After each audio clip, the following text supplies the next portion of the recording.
Pretty incredible when people are so frustrated that they're going out to get their own bags of asphalt and filling in potholes. And the city says, well, maybe they're not doing it right. I mean, is that the right answer?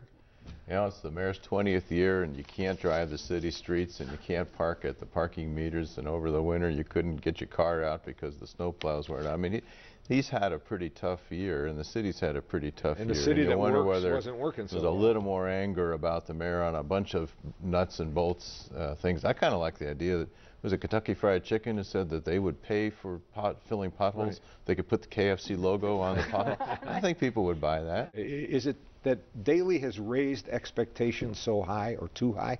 I think one of the tough things for him is people are going to be more and more they're going to be saying, you know, you've brought in $6 billion on the privatization deals. If the Midway deal goes through, it'll be $6 billion. So why aren't you showering all that money on the potholes? You know, his argument is that's your rainy day fund. That's to keep the city strong. You don't want to throw all that away in 2 years. But wait a minute, there were other years assets, when they did a better job of repairing these things when he didn't have this extra money. Well, that's what I'm saying.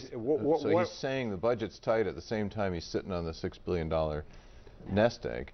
And so it's going to be hard to argue to increase taxes while you've got all that money. If you had to grade him over these 20 years, what would his grade be, Bruce? I give him a high grade on, particularly on education reform and on creating a business environment. It is a business-friendly city, and Chicago has grown as an international city under his tenure. Joel, you and I were covering it back 20 years ago. The city was chaotic politically before he took over, and he has calmed all of that down. You give him low marks on patronage hiring, on this, this pervasive sense that you still have to be somebody if you want to get a job at City Hall. And on the nuts and bolts stuff, the stuff we're seeing now, his marks are sliding.